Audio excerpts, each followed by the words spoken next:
જય શિવશંકર, હર હર મહાદેવ।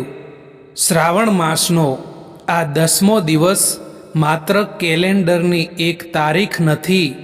કહેવાય છે કે શ્રાવણમાં ભગવાન શિવનું સ્મરણ કરનાર ભક્તના જીવનમાં સૌથી પહેલાં બદલાવ બહાર નહીં પરંતુ તેના મનની અંદર આવે છે। આજે જે કથા આપણે સાંભળવાના છીએ તેમાં કોઈ રાજમહેલ નથી, કોઈ મોટું રાજ્ય નથી અને ન તો કોઈ એવી વ્યક્તિ છે જેને શરૂઆતથી જ ભગવાનનો પરમ ભક્ત માનવામાં આવતો હોય। આ કથા છે એક એવા માણસની જેના ઘરમાં બધું હતું પરંતુ શાંતિ ન હતી અને એક દિવસ તેને એક એવો નિર્ણય લેવો પડ્યો કે પોતાનું બધું બચાવવું કે કોઈ અજાણ્યા માણસ માટે પોતાનું બધું છોડવું। તે દિવસે તેણે જે પસંદગી કરી તેના કારણે આખું ગામ ચોંકી ગયું। પણ સૌથી મોટું રહસ્ય તો ત્યારે ખુલ્યું જ્યારે તેને ખબર પડી કે જે માણસની મદદ કરવા માટે તેણે પોતાનું બધું જોખમમાં મૂક્યું હતું એ સામાન્ય માણસ ન હતો। તો અંત સુધી આ કથા જરૂર સાંભળજો અને જો તમે પણ ભગવાન શિવમાં શ્રદ્ધા રાખો છો તો શરૂઆતમાં જ એકવાર પ્રેમથી લખજો હર હર મહાદેવ। તો ચાલો શરૂ કરીએ કથાની શરૂઆત। શ્રાવણ માસમાં સવારનો સમય હોય, મંદિરની ઘંટડીનો ધીમો અવાજ સંભળાય, હવામાં ભીની માટીની સુગંધ હોય અને કોઈ ભક્ત પોતાના હાથમાં થોડા બિલ્વપત્ર લઈને મહાદેવના મંદિરે જતો હોય। એ સમયે ભક્તે ભગવાન પાસે બહુ મોટી વસ્તુ માગવાની જરૂર નથી, માત્ર એટલું કહેવું, હે મહાદેવ, મારા મનમાં જે ખોટું છે તેને દૂર કરજો અને સાચા માર્ગે ચાલવાની શક્તિ આપજો। કારણ કે ઘણી વખત આપણે ભગવાન પાસે પરિસ્થિતિ બદલવાની પ્રાર્થના કરીએ છીએ પરંતુ ભગવાન આપણને પરિસ્થિતિમાંથી પસાર થવાની શક્તિ આપે છે। આ વાત સમજાવતી જ આ કથા છે। તો ઘણા વર્ષો પહેલાં એક નાનકડું ગામ હતું। ગામનું નામ હતું સોમપુર। ગામ નાનું હતું પરંતુ ગામના લોકો ભગવાન શિવમાં ખૂબ શ્રદ્ધા રાખતા। ગામની બહાર એક જૂનું શિવ મંદિર હતું। મંદિર ખૂબ મોટું ન હતું, ન તો ત્યાં સોનાના દરવાજા હતા, ન તો મોટી મૂર્તિઓ, માત્ર પથ્થરનું પ્રાચીન શિવલિંગ અને તેની ઉપરથી સતત ટપકતું પાણી। ગામના વડીલો કહેતા કે આ મંદિર ખૂબ જૂનું છે પરંતુ મંદિર વિશે એક વાત ખાસ કહેવાતી, જે માણસ અહીં સાચા મનથી પ્રાર્થના કરે છે તેને ભગવાન કોઈને કોઈ રીતે જવાબ જરૂર આપે છે। ગામમાં એક વેપારી રહેતો હતો, તેનું નામ હતું ધનજી। ધનજી પાસે પૈસા હતા, ઘર મોટું હતું, દુકાન સારી ચાલતી હતી, નોકરો હતા, પરિવાર હતો। બહારથી જોનાર કોઈ પણ માણસ કહે આ માણસના જીવનમાં તો કોઈ દુઃખ જ નહીં હોય, પરંતુ સત્ય કંઈક બીજું હતું। ધનજી હંમેશા ચિંતામાં રહેતો। તેને સતત ભય લાગતો કે મારા પૈસા ઓછા તો નહીં થઈ જાય ને, મારો વેપાર કોઈ બીજું લઈ નહીં જાય ને, મારી દુકાનમાં નુકસાન નહીં થઈ જાય ને। તે ધીમે ધીમે પૈસા વધવા લાગ્યા પણ તેની શાંતિ ઘટતી ગઈ। એક દિવસ શ્રાવણનો સવાર હતો। ધનજી દુકાન ખોલવા જતો હતો। મંદિર પાસે પહોંચ્યો ત્યારે તેણે જોયું કે એક વૃદ્ધ માણસ મંદિરની બહાર બેઠો હતો। વૃદ્ધના કપડાં સાદા હતા, હાથમાં નાની લાકડી હતી અને આંખોમાં અજબ શાંતિ હતી। વૃદ્ધે ધનજીને જોઈને કહ્યું, બેટા, આજે મહાદેવને પાણી ચડાવ્યું? ધનજી બોલ્યો, સમય નથી કાકા. વૃદ્ધા હસ્યા અને સમય નથી કે મન નથી? ધનજી થોડો ગુસ્સે થયો.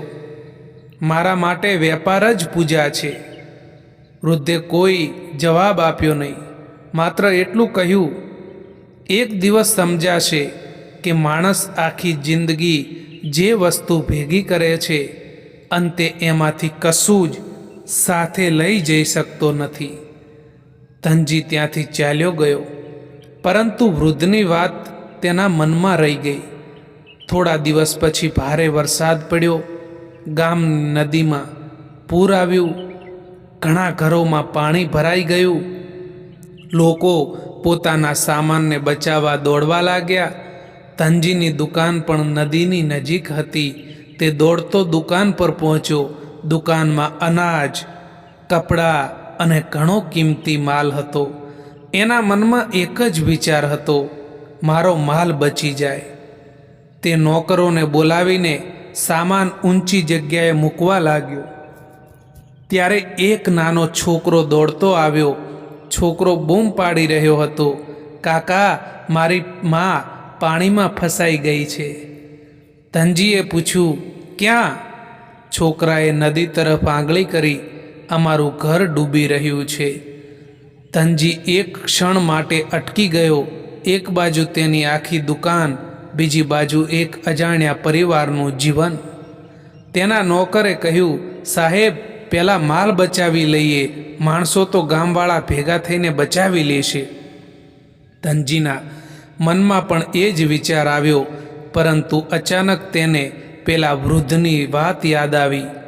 સમય નથી કે મન નથી? ધનજી તરત નદી તરફ દોડ્યો.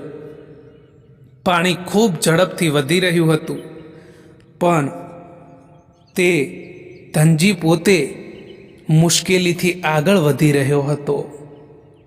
થોડી દૂર તેને એક ઘર દેખાયું. ઘરની છત પર એક સ્ત્રી અને એક નાનું બાળક ઊભા હતા. ધનજીએ બૂમ પાડી, ડરશો નહીં, હું આવી રહ્યો છું. પરંતુ પાણીનો પ્રવાહ એટલો જોરદાર હતો કે આગળ વધવું મુશ્કેલ હતું. ત્યારે તેને નજીકમાં એક નાની નાવ દેખાઈ. તે નાવ લઈને ઘરે સુધી પહોંચ્યો. સ્ત્રી અને બાળકને નાવમાં બેસાડ્યા, પરંતુ પાછા ફરતા નાવ એક મોટા લાકડાના થડ સાથે અથડાઈ. નાવ હચમચી ગઈ. બાળક પાણીમાં પડી ગયું. ધનજીએ એક ક્ષણ પણ વિચાર કર્યા વગર પાણીમાં કૂદકો માર્યો. તે બાળકને પકડીને બહાર લાવ્યો, પરંતુ એ દરમિયાન તેની પોતાની નાવ પાણીમાં વહી ગઈ. હવે ધનજી, સ્ત્રી અને બાળક ત્રણેય પૂર વચ્ચે ફસાઈ ગયા. ધનજીને સમજાયું, હવે મને કોઈ બચાવશે? તે પહેલીવાર જીવનમાં ખરેખર ડરી ગયો. તેના મોઢેથી નીકળ્યું, મહાદેવ. ધનજી આંખો બંધ કરીને બોલ્યો, હે શિવશંકર, મેં આખી જિંદગી પૈસા પાછળ દોડ્યો. મને લાગ્યું કે પૈસા મને બચાવશે, પરંતુ આજે સમજાયું કે પૈસા પાણી સામે કશું જ નથી. જો આજે મને અને આ બાળકને બચાવશો તો હું મારા જીવનનો રસ્તો બદલી નાખીશ. આટલું બોલતાં જ તેને દૂરથી કોઈનો અવાજ સંભળાયો, હિંમત રાખો. ગામના કેટલાક લોકો બીજી નાવ લઈને આવી રહ્યા હતા. થોડી જ વારમાં બધાને સુરક્ષિત રીતે બહાર કાઢવામાં આવ્યા. ધનજી જમીન પર બેઠો તેના હાથ ધ્રુજી રહ્યા હતા, પરંતુ તેના મનમાં પહેલીવાર એક અજબ શાંતિ હતી. બીજા દિવસે ધનજી પોતાની દુકાન જોવા ગયો. દુકાનનો ઘણો માલ પાણીમાં બગડી ગયો હતો. લાખોનું નુકસાન થયું હતું. નોકરો ચિંતિત હતા, પરંતુ ધનજી શાંત હતો. તે બોલ્યો, જે ગયું એ મારું ન હતું, નોકરે આશ્ચર્યથી પૂછ્યું, સાહેબ, આટલું નુકસાન થયું છે અને તમે આટલા શાંત કેવી રીતે? ધનજી બોલ્યો, ગઈકાલે મેં કંઈક એવું જોયું છે જે આ નુકસાન કરતાં પણ ઘણું મોટું છે. શું? ધનજીએ કહ્યું, એક જીવ બચતો જોયો. તે દિવસથી ધનજીનું જીવન બદલાવા લાગ્યું. પહેલાં તે દુકાન બંધ કરીને સીધો ઘરે જતો, હવે તે રોજ મંદિરે જવા લાગ્યો. પરંતુ માત્ર પૂજા કરવા નહીં, મંદિરની આસપાસ સફાઈ કરતો, ગરીબોને ભોજન આપતો, વૃદ્ધોની મદદ કરતો, ગામમાં કોઈ બીમાર હોય તો દવા પહોંચાડતો. લોકો કહેવા લાગ્યા, ધનજી બદલાઈ ગયો. પણ ધનજી હસીને કહેતો, હું બદલાયો નથી, મને મારી ભૂલ દેખાઈ ગઈ છે. એક સાંજ ધનજી મંદિરની બહાર બેઠો હતો. એ જ વૃદ્ધ ફરી આવ્યા. ધનજીએ તરત તેમના પગે હાથ મૂક્યા. કાકા, તમે એ દિવસે સાચું કહ્યું હતું. વૃદ્ધ બોલ્યા, શું સમજાયું? ધનજી બોલ્યો, મારે સમય ન હતો, પણ હકીકતમાં મારું મન ન હતું. વૃદ્ધ હસ્યા. હવે શું છે? ધનજી બોલ્યો, હવે મન છે. વૃદ્ધે કહ્યું, તો મહાદેવની કૃપા થઈ ગઈ. ધનજી થોડો ચોંક્યો. કૃપા? પણ મારું તો મોટું નુકસાન થયું. વૃદ્ધ બોલ્યા, નુકસાન દુકાનનું થયું છે કે જીવનનું? ધનજી ચૂપ થઈ ગયો. વૃદ્ધ આગળ બોલ્યા, ક્યારેક ભગવાન આપણા હાથમાંથી નાની વસ્તુ એટલા માટે લઈ લે છે કે આપણા હાથમાં મોટી વસ્તુ આવી શકે. ધનજીની આંખોમાં આંસુ આવી ગયા. ધનજીને એક વાત જાણવા ઉત્સુકતા હતી. તેણે પૂછ્યું, કાકા, તમે મને આટલું બધું કેમ કહ્યું? વૃદ્ધ બોલ્યા, કારણ કે તારે સાંભળવાની જરૂર હતી. પણ તમે કોણ છો? વૃદ્ધ થોડા સમય સુધી શાંત રહ્યા. પછી બોલ્યા, જેનું નામ તું રોજ લે છે એને ઓળખવા માટે આંખો નહીં, હૃદય જોઈએ. આટલું કહીને વૃદ્ધ ઊભા થયા. ધનજી તેમની પાછળ ગયો, પરંતુ થોડા જ પગલાં પછી વૃદ્ધ દેખાયા નહીં. ધનજી આખા રસ્તે શોધતો રહ્યો, કોઈએ તેમને જોયા ન હતા. તે પાછો મંદિર આવ્યો. શિવલિંગ પાસે તેને એક બિલ્વપત્ર દેખાયું. બિલ્વપત્ર પર પાણીના ટીપાં હતા. ધનજીએ હાથ જોડ્યા. તેને સમજાઈ ગયું કે કદાચ તે વૃદ્ધ કોઈ સામાન્ય વ્યક્તિ ન હતા. આ કથા આપણને એક ખૂબ ઊંડી વાત શીખવે છે. ભગવાનની કૃપા હંમેશા ચમત્કારના રૂપમાં આવે એવું જરૂરી નથી. ક્યારેક ભગવાન આપણને સાચો નિર્ણય લેવાની બુદ્ધિ આપે છે. ક્યારેક કોઈ અજાણી વ્યક્તિના મોઢેથી સાચી વાત સંભળાવે છે. ક્યારેક મુશ્કેલી આવે છે અને એ મુશ્કેલી આપણને આપણી અંદરની કમજોરીઓ બતાવે છે. અને ક્યારેક આપણે જે ગુમાવ્યું હોય એવું લાગે છે એ જ વસ્તુ આપણા જીવન માટે આશીર્વાદ બની જાય છે. ધનજીએ પૈસા ગુમાવ્યા, પરંતુ તેણે પોતાનું સાચું જીવન પાછું મેળવ્યું. આ પવિત્ર દિવસે ભગવાન શિવ સામે બેસીને એક નાનો સંકલ્પ કરી શકાય, હે મહાદેવ, મારા ઘરમાં સુખ હોય કે દુઃખ, મારા મનમાં તમારી શ્રદ્ધા ક્યારેય ઓછી ન થાય. મને કોઈનું ખરાબ કરવાની બુદ્ધિ ન આપશો. મારા હાથથી શક્ય હોય ત્યાં સુધી કોઈનું ભલું કરાવજો. મને અહંકારથી બચાવજો અને જ્યારે જીવનમાં મુશ્કેલીઓ આવે ત્યારે હું ગભરાઈ ન જાઉં એવી શક્તિ આપશો. આ પ્રાર્થના ખૂબ મોટી નથી, પરંતુ જો હૃદયથી કરવામાં આવે તો તેનું ઘણું મહત્ત્વ છે. મિત્રો, આપણે જીવનમાં ઘણી વસ્તુઓ માટે પ્રાર્થના કરીએ છીએ. કોઈ પૈસા માટે, કોઈ નોકરી માટે, કોઈ પરિવારની ખુશી માટે, કોઈ સંતાન માટે, કોઈ બીમારીમાંથી મુક્તિ માટે. અને આ બધું માગવું ખોટું નથી, પરંતુ ક્યારેક ભગવાન પાસે એક વાત વધુ માગજો. હે મહાદેવ, જે મળે તેમાં સંતોષ અને જે ન મળે તેમાં ધીરજ આપજો. કારણ કે જીવનમાં દરેક વસ્તુ આપણા મન પ્રમાણે નહીં મળે, પરંતુ દરેક પરિસ્થિતિમાંથી કંઈક શીખી શકાય છે. ધનજીને સંપત્તિએ સુખ નહોતું આપ્યું, પરંતુ એક મુશ્કેલીએ તેને સાચા સુખનો રસ્તો બતાવ્યો. આથી જો આજે તમારા જીવનમાં કોઈ મુશ્કેલી આવે તો એવું ન વિચારશો કે મહાદેવ મારી સાથે કેમ આવું કરે છે. એકવાર એવું વિચારજો, કદાચ મહાદેવ મને કંઈક શીખવી રહ્યા છે. અને વિશ્વાસ રાખજો, જે હૃદયથી મહાદેવનું નામ લે છે તે ક્યારેય ખરેખર એકલા નથી હોતા. હે ભોળેનાથ, આ શ્રાવણ માસના પવિત્ર 10મા દિવસે જે પણ ભક્ત આ કથા સાંભળી રહ્યા છે તેના ઘરમાં શાંતિ રહે, એના પરિવાર પર તમારી કૃપા રહે. જેના મનમાં ચિંતા છે એને ધીરજ આપજો, જે દુઃખી છે તેને હિંમત આપજો, જે રસ્તો ભૂલી ગયા છે તેને સાચો માર્ગ બતાવજો. અને દરેક ભક્તના ઘરમાં પ્રેમ, સુખ અને સદ્ભાવના જળવાઈ રહે. હે મહાદેવ, અમારી ભૂલોને માફ કરજો, અમારા મનને શુદ્ધ રાખજો અને જીવનના દરેક વળાંકે તમારું સ્મરણ રહે એવી કૃપા કરજો. હર હર મહાદેવ. દોસ્તો, જો તમને આ કથા ગમી હોય તો કોમેન્ટમાં લખજો, મહાદેવ મારું મન હંમેશા સાચા માર્ગે રાખજો. અને આ કથા તમારા પરિવારના કોઈ એક વ્યક્તિ સુધી જરૂર પહોંચાડજો.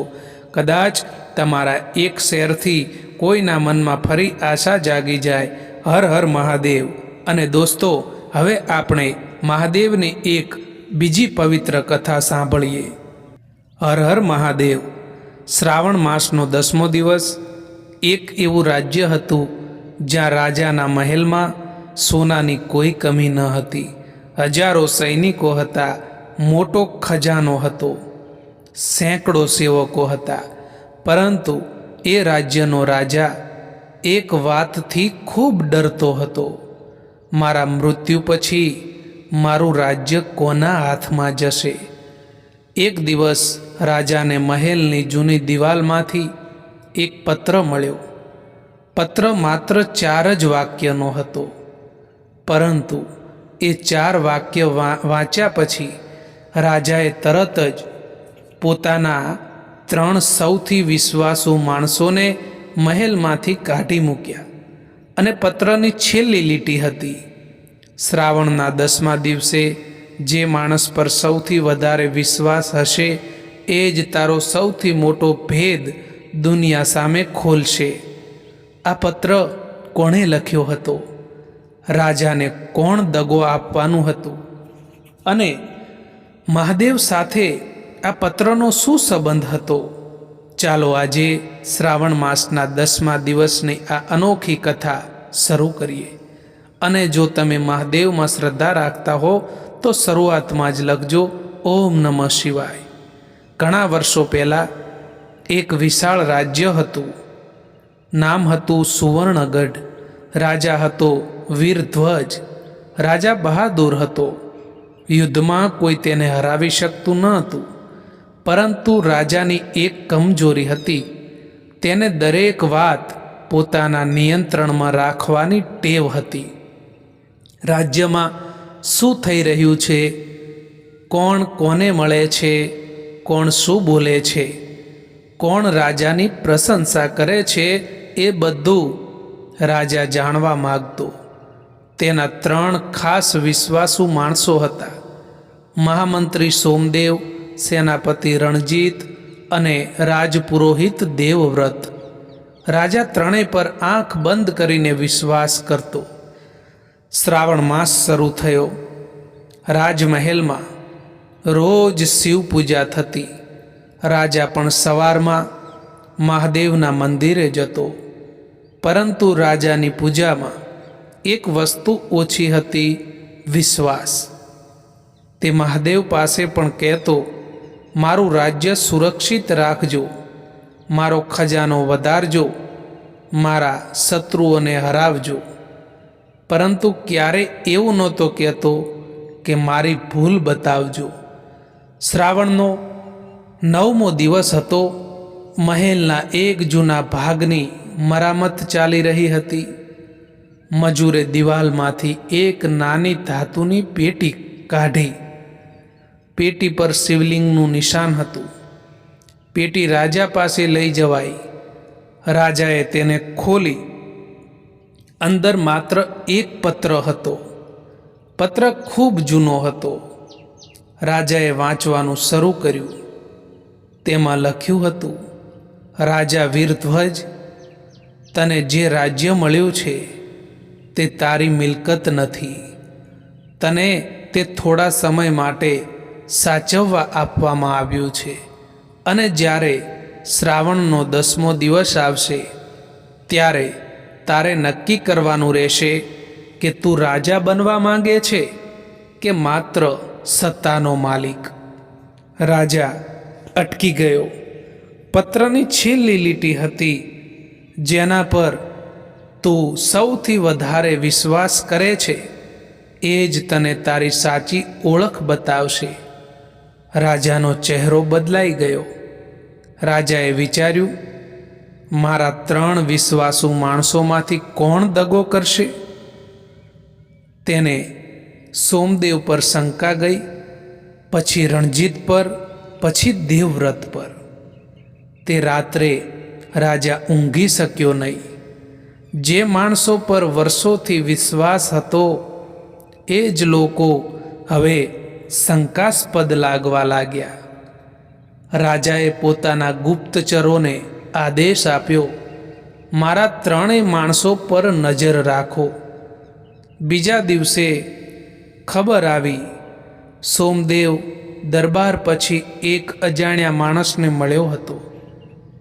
રણજીત રાત્રે મહેલની બહાર ગયો હતો અને દેવવ્રતે પોતાના કક્ષમાં કંઈક છુપાવ્યું હતું.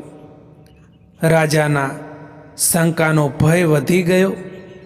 તેણે 3ને અલગ અલગ બોલાવ્યા, પરંતુ 3એ એક જ વાત કહી, મહારાજ, અમે નિર્દોષ છીએ. રાજાને વિશ્વાસ ન આવ્યો.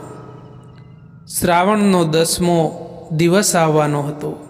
રાજાએ નક્કી કર્યું કે બીજા દિવસે તે 3ની પરીક્ષા કરશે. પરંતુ એ રાત્રે કંઈ અણધાર્યું થયું. મહેલની ઘંટડી મધરાતે વાગી. રાજા બહાર આવ્યો. મહેલના શિવ મંદિરના દરવાજા ખુલ્લા હતા, પરંતુ મંદિરનો પૂજારી ત્યાં ન હતો. રાજા અંદર ગયો. શિવલિંગ સામે એક બીજો પત્ર પડ્યો હતો. રાજાએ પત્ર ઉઠાવ્યો.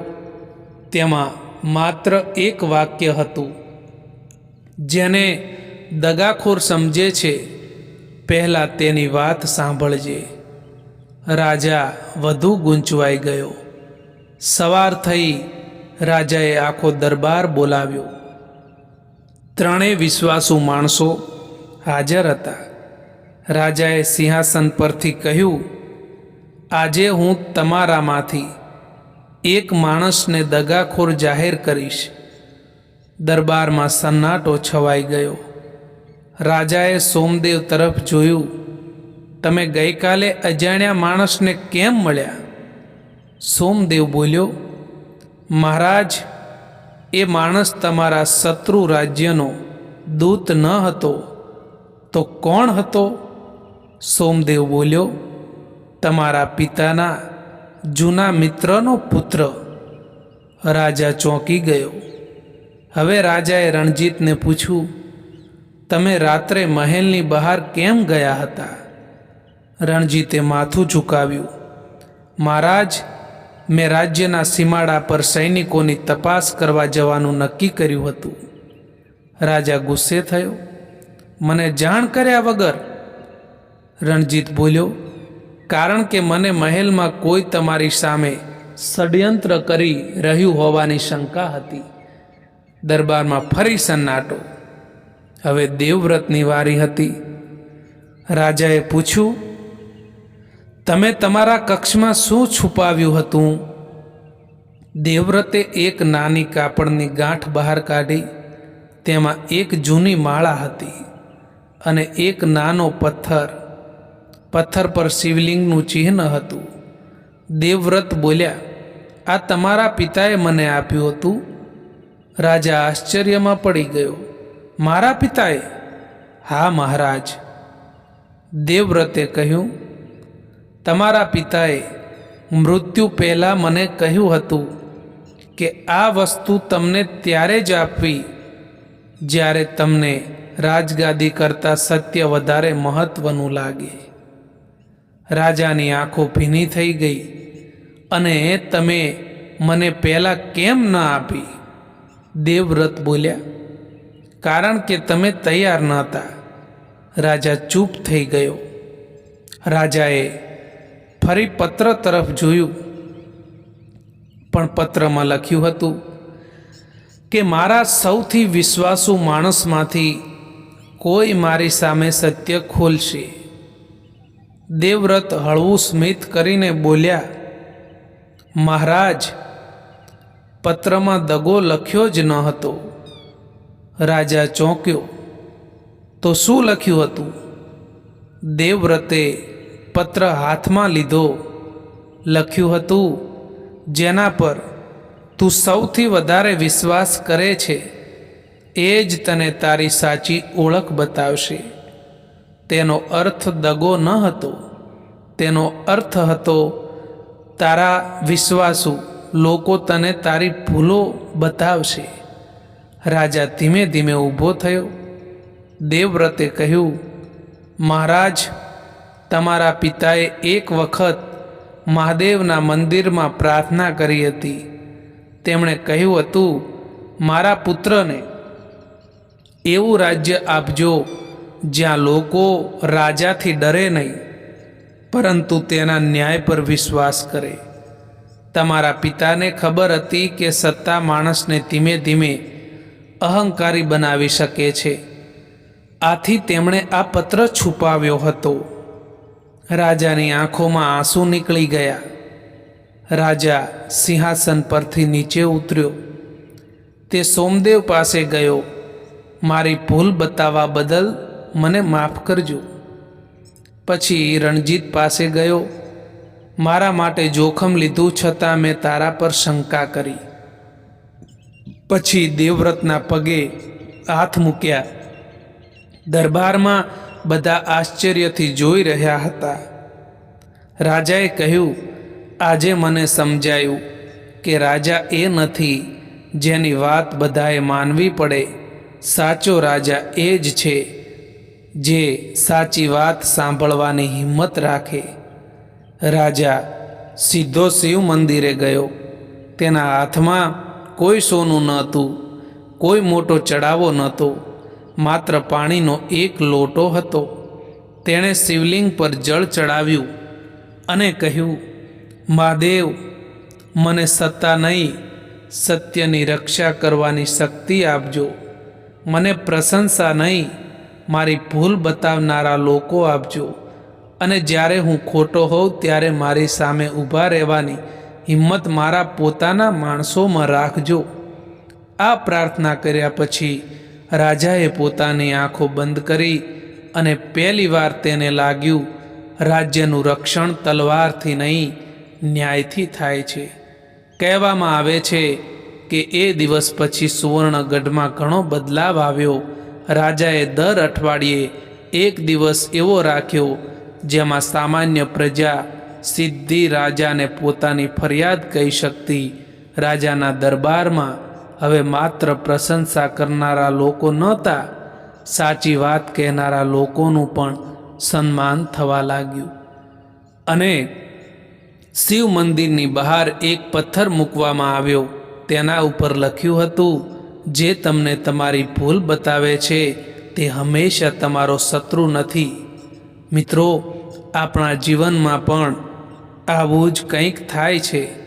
જે આપણને વખાણે તેને આપણે આપણો માણસ માનીએ છીએ, અને જે આપણી ભૂલ બતાવે તેને ઘણીવાર દુશ્મન સમજી લઈએ છીએ, પરંતુ ક્યારેક કડવું બોલનાર માણસ આપણું સાચું ભલું ઈચ્છતો હોય છે, અને સતત ખુશ કરનાર માણસ હંમેશા આપણો હિતેચ્છુ હોય એવું જરૂરી નથી. આથી શ્રાવણના આ પવિત્ર દિવસે એક વાત યાદ રાખજો, જે વ્યક્તિ પ્રેમથી તમારી ભૂલ બતાવે છે એને ગુમાવશો નહીં. અને દોસ્તો, યાદ રાખજો, સાચો મિત્ર એ જ છે જે ખોટા રસ્તે જતાં આપણને રોકે. આજે મહાદેવ સામે હાથ જોડીને કહો, હે મહાદેવ, મને મારી ભૂલ સ્વીકારવાની શક્તિ આપજો, મને સાચી વાત સાંભળવાની સમજ આપજો. હે ભોળાનાથ, આ શ્રાવણ માસના 10મા દિવસે જે ભક્ત આ કથા સાંભળી રહ્યા છે એના ઘરમાં સુખ અને શાંતિ રહે, અને તેને સાચા અને ખોટા માણસ વચ્ચેનો તફાવત સમજાય. હે મહાદેવ, અમને એવી બુદ્ધિ આપજો કે જ્યારે કોઈ અમારી ભૂલ બતાવે ત્યારે અમે ગુસ્સે ન થઈએ, પરંતુ એકવાર વિચારીએ, કદાચ મહાદેવ આ માણસના શબ્દોથી મને કંઈક સમજાવી રહ્યા છે. હર હર મહાદેવ.